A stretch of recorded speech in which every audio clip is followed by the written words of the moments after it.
Pada pertemuan ini, kita akan membahas dua bab atau chapter, yaitu bab 5 tentang genetika mikroba dan bab 6 tentang transfer gen dan rekayasa genetika.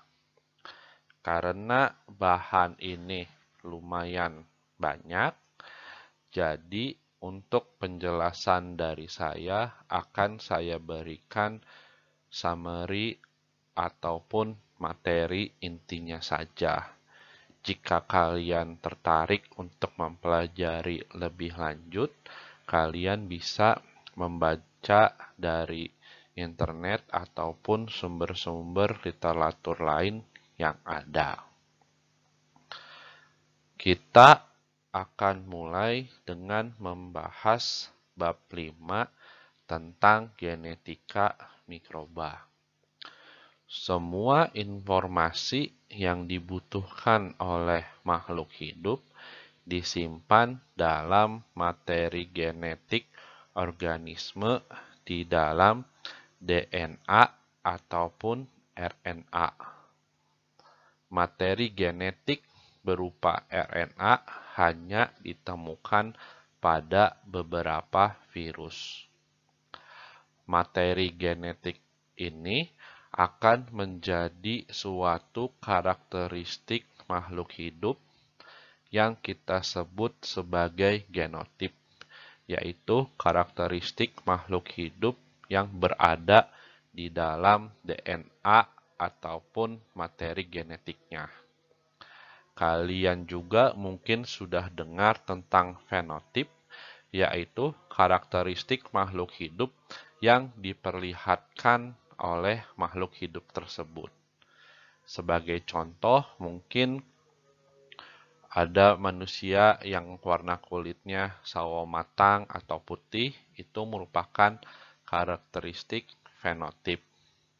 Ataupun ada manusia yang dia memiliki golongan darah O, A, B, ataupun AB. Golongan darah itu merupakan contoh dari karakteristik fenotip. Sedangkan urutan DNA ataupun urutan basa nukleotida yang ada pada DNA orang tersebut itu adalah karakteristik genotip. Hampir seluruh prokariot memiliki satu kromosom sirkular.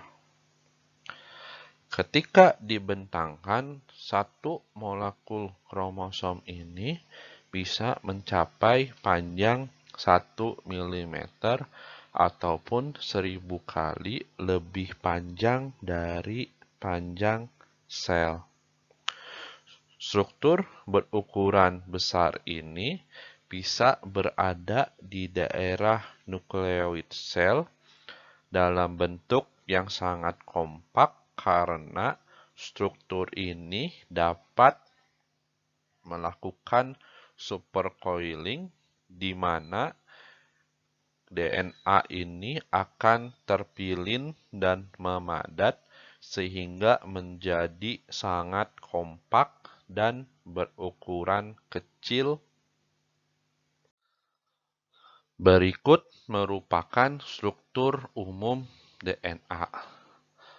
Pada gambar A, terlihat bahwa dua strand DNA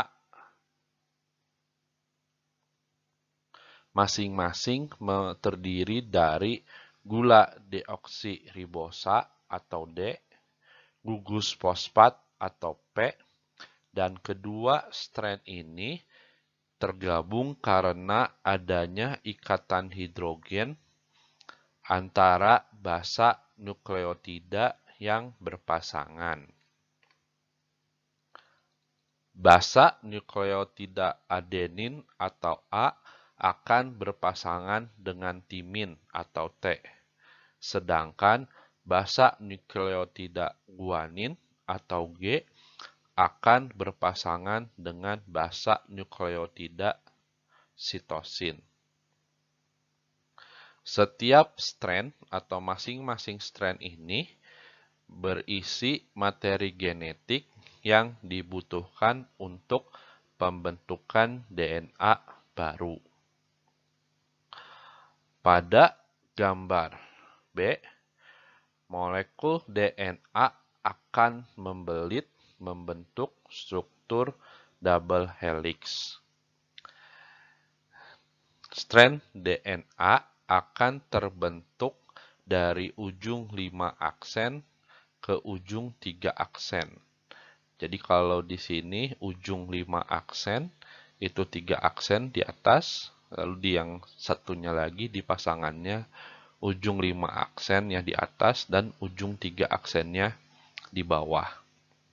Jadi terlihat pada gambar bahwa kedua strand gula fosfat ini terletak berlawanan arah atau antiparalel dari pasangannya. Jadi kalau ini yang warna ungu itu kan 5 aksennya dari atas dan 3 aksennya di bawah. Sedangkan pasangannya yaitu strand yang berwarna biru, ujung 5 aksennya itu di bawah dan ujung 3 aksennya itu di atas. Jadi itu yang saya sebut sebagai antiparalel. Tapi nanti saat proses pembentukan DNA baru, DNA itu akan terbentuk dari ujung 5 aksen ke ujung 3 aksen. DNA dapat mengalami supercoiling dalam arah positif ataupun arah negatif. Negatif supercoiling terjadi ketika DNA dipilin pada aksisnya ke arah yang berlawanan dari bagian kanan double helix. Bentuk supercoil DNA yang seperti ini ataupun supercoil ke arah negatif merupakan bentuk supercoil yang banyak ditemukan di alam. Supercoiling DNA di prokariot terjadi dengan cara yang berbeda dengan sel eukariot. Pada bakteri dan kebanyakan archaea terdapat DNA girase ataupun enzim topoisomerase 2 yang akan membantu terjadinya supercoil negatif. Namun, pada beberapa spesies hyperthermophile archaea terdapat reverse girase di mana enzim tersebut akan membantu terjadinya supercoil positif ataupun overwinding. Berikut merupakan peristiwa yang terjadi pada supercoiling. Salah satu bagian dari DNA sirkular akan terletak di bagian atas dari bagian lainnya dan terjadi kontak dari kedua sisi DNA tersebut. Jadi ini DNA yang bagian kanan dan ini bagian kiri. Jadi DNA bagian kiri akan masuk ke bawah DNA bagian kanan seperti yang kita lihat di sini. Jadi dia akan melipat ke bawah bagian DNA kanan. Lalu topoisomerase 2 akan membuat DNA melakukan supercoiling negatif. Jadi setelah dia ada di bagian bawah, topoisomerase 2 akan membuat double strand DNA ini lepas untuk sementara dan akan terisil sehingga nantinya akan terbentuk satu pilin. Dan ini merupakan salah satu contoh supercoil negatif. Nah, tapi peristiwa ini akan terjadi berulang-ulang sehingga akan terbentuk supercoil DNA yang sangat kompak. Sehingga nantinya walaupun ukuran DNA ini cukup besar dan panjang, dapat dimampatkan ke dalam sel mikroorganisme. Kebanyakan bakteri hanya memiliki satu kromosom pada selnya. Namun, bakteri seperti Vibrio cholera memiliki dua kromosom sirkular, di mana satu kromosom berukuran besar dan satu lagi berukuran kecil. Timbul pertanyaan, kenapa DNA sirkular yang berukuran kecil tidak disebut sebagai plasmid? Hal ini berkaitan dengan definisi dari kromosom itu sendiri.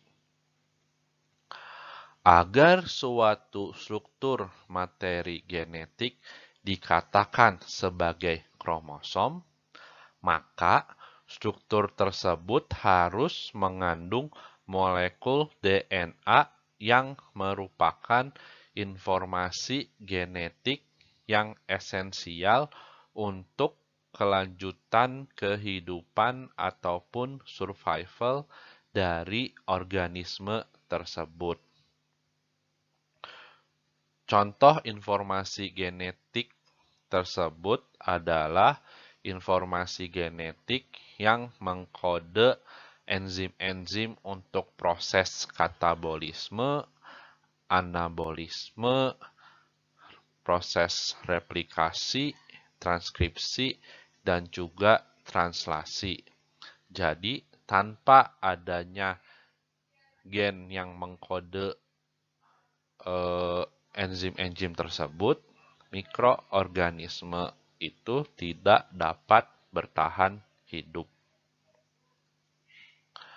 Sedangkan plasmid hanya mengandung informasi genetik yang berguna bagi organisme, namun mereka tetap dapat bertahan hidup walaupun plasmid tersebut tidak ada.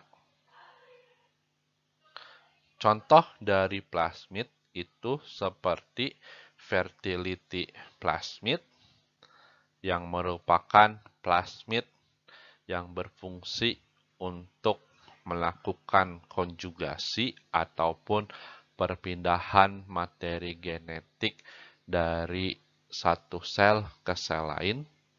Proses konjugasi ini akan saya jelaskan pada bab 6. Lalu ada juga resistance plasmid, yaitu plasmid yang mengandung materi genetik yang menyebabkan suatu mikroorganisme resisten terhadap antibiotik yang ada. Lalu yang terakhir adalah virulence plasmid, yaitu plasmid yang mengandung materi genetik yang berperan dalam menentukan virulensi ataupun faktor penyebab penyakit dari suatu organisme yang patogen. Gen adalah unit dasar hereditas atau keturunan. Gen ini berupa sekuens linear nukleotida dari DNA yang membentuk unit fungsional kromosom ataupun plasmid. Seluruh informasi makhluk hidup yang meliputi struktur dan fungsi akan dikode di dalam gen. Pada umumnya, suatu gen akan menentukan satu karakteristik tertentu yang muncul. Namun, informasi pada gen spesifik yang ditemukan pada lokus atau lokasi tertentu di kromosom ataupun plasmid tidak selalu sama. Gen yang memiliki informasi genetik yang berbeda dalam satu lokus disebut alel. Karena prokariot hanya memiliki satu kromosom saja, mereka biasanya hanya memiliki satu versi alel untuk setiap gennya. Pada eukariot, terdapat dua set kromosom, yang berarti terdapat dua alel pada setiap gen yang bisa sama ataupun berbeda. Sebagai contoh, pada tipe golongan darah manusia, terdapat 3 variasi gen atau alel yang menempati lokus yang sama pada kromosom, yaitu alel A, alel B, ataupun alel O. Alel A akan membuat sel darah merah mempunyai molekul glikoprotein tertentu pada permukaan sel darah merahnya. Glikoprotein ini akan kita sebut dengan molekul A. Lalu, alel B akan membuat sel darah merah mempunyai molekul B pada permukaannya. Sedangkan alel O itu menyebabkan sel darah merah tidak memiliki glikoprotein apapun di permukaan selnya.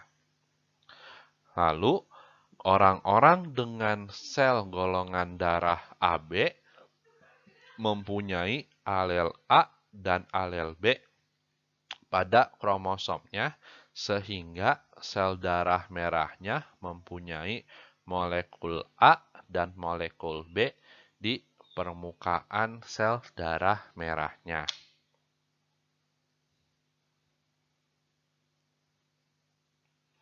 Sifat yang muncul pada akibat adanya alel-alel yang bervariasi ini juga itu bergantung pada alel dan juga pasangannya.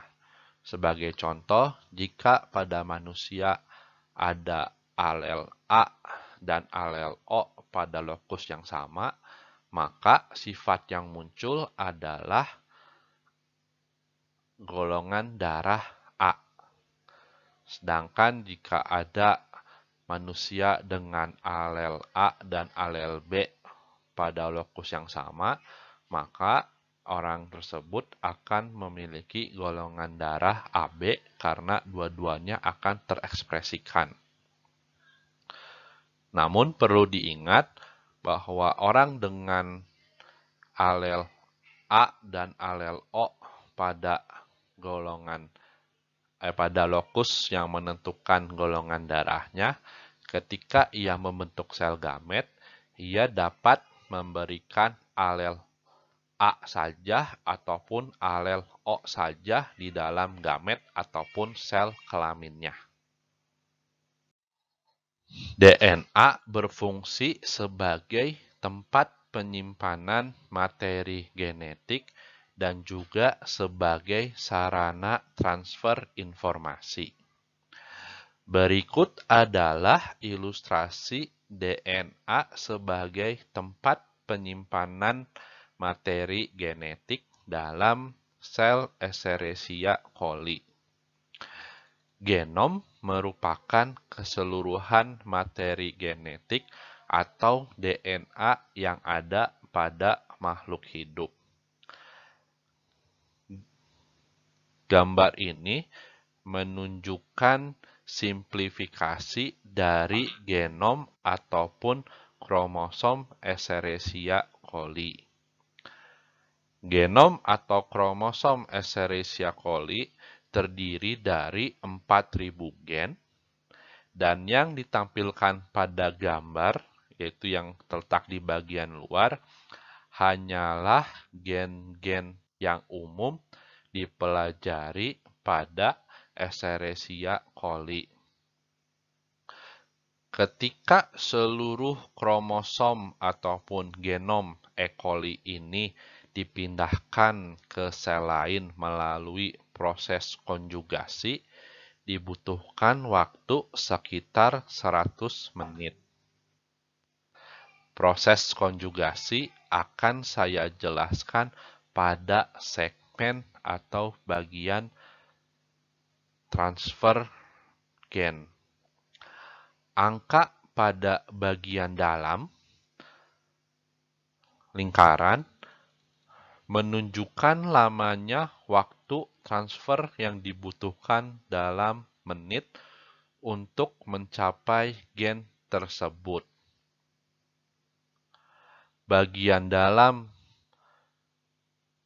atau insert ini menunjukkan di dalam segmen kecil, yaitu di antara gen pur B dan tir R ini, di dalam kromosom E. coli terdapat banyak gen yang terletak di daerah tersebut.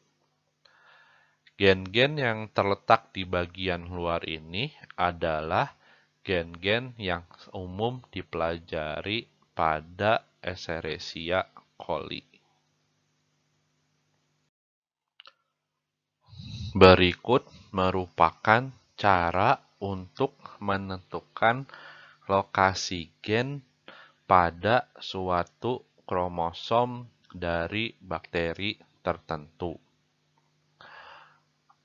Angka ataupun waktu yang dibutuhkan oleh suatu gen untuk ditransfer secara konjugasi akan menentukan letak dari gen tersebut dari titik inisiasi konjugasi ataupun dari waktu 0 menit. Pada percobaan ini terdapat sel donor dan sel resipien yang akan terhubung melalui konjugasi pilus.